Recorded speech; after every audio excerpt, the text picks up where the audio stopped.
రాజభవనాలు ఎలా ఉంటాయి అంటే, ఆ రాజభవనానికి 4 వైపులా కూడా దారులుంటాయి, రోడ్లు ఉంటాయి.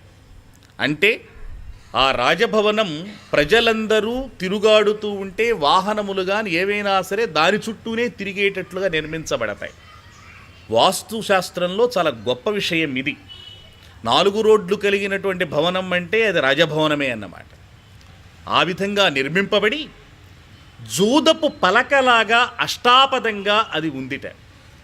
అంత అద్భుతమైన నిర్మాణం అది.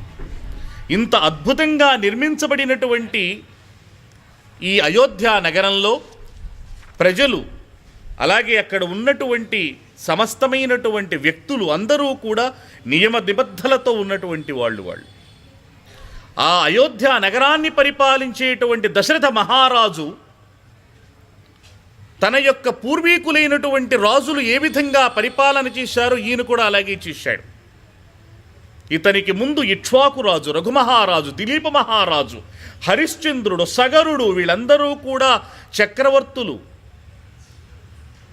మానవ జాతిని ఆదర్శప్రాయంగా ఎలా పరిపాలించవచ్చో సత్యసంధత, పరాక్రమశీలత, పరోపకారిత మొదలైనటువంటి సమస్త సద్గుణ రాశులుగా ఉన్న చక్రవర్తులు వీరందరూ కూడా అయోధ్య నగరాన్ని పరిపాలించిన వాళ్ళల్లో ప్రధానులైనటువంటి వాళ్ళు. వాళ్ళందరిని అనుసరించి ఈయన పరిపాలన చేశాడు. తస్యాం పుర్యాం అయోధ్యాయాం వేదవిత్ సర్వసంగ్రహ దీర్ఘదర్శీ మహాతేజా పౌరజానపద ప్రియ. దశరథుడి యొక్క గుణాలు ఎంత గొప్పవి అంటే, సర్వసంగ్రహ, పరిపాలకుడికి ఉండవలసిన లక్షణాలన్నీ ఆయనలో ఉన్నాయి.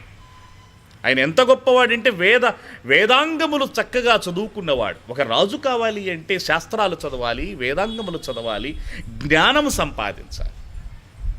రాజు కావటము అంటే పరాక్రమం ఉపయోగించి ప్రజలన్నీ, ఇతర రాజులను ఆక్రమించుకుని అధికారం పొందటం ఒక్కటే రాజుకి అర్హత కాదు. అందుకని రాజలక్షణాలలో మొట్టమొదటిది ఏమిటంటే జ్ఞానాన్ని సంపాదించాలి. అన్ని శాస్త్రములు తెలిసి ఉండాలి, వాడు రాజు. కాబట్టి మన భారతదేశంలో రాజు యొక్క అధికారానికి అర్హతగా సమస్త జ్ఞానము అది ఉంటేనే వాడు రాజుగా పనికి వస్తాడు. దశరథుడు కూడా వేదవిత్, వేదాంగములు తెలిసినటువంటి వాడు. అంతేకాదు, ఇంకో లక్షణం కూడా ఆయనలో గొప్పది ఉంది, సర్వసంగ్రహ. ఎక్కడెక్కడైతే చక్కని గుణములు కలిగినటువంటి పండితులు, కళాకారులు, మేధావులు, మంత్రులుగా పనికి వచ్చేటువంటి వారు వీరందరూ ఎక్కడెక్కడ ఉన్నారో వాళ్ళందరినీ కూడా పోషించి వాళ్ళకి చక్కగా ధనరాశులిచ్చి తన రాజ్యంలోకి తెచ్చుకునేటువంటి వాడు. ఇది పరిపాలకుడు ఉండవలసిన లక్షణం. అంటే గుణగ్రాహిత్వం అన్నమాట. ఎక్కడ గుణములు ఉంటాయో దానిని గ్రహించి తన దగ్గర పోషిస్తూ ఉండాలి. ఏ పరిపాలకుడైనా ఆ పని చేయాలి.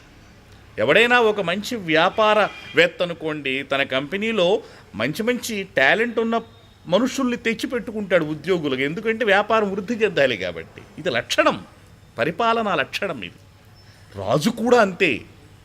సర్వసంగ్రహ అంటే మంచి పండితుల్ని, కవుల్ని, కళాకారుల్ని, మేధావుల్ని వీళ్ళందరినీ కూడా ఆయన చక్కగా పోషించేవాడు, వాళ్ళని గ్రహించేవాడు.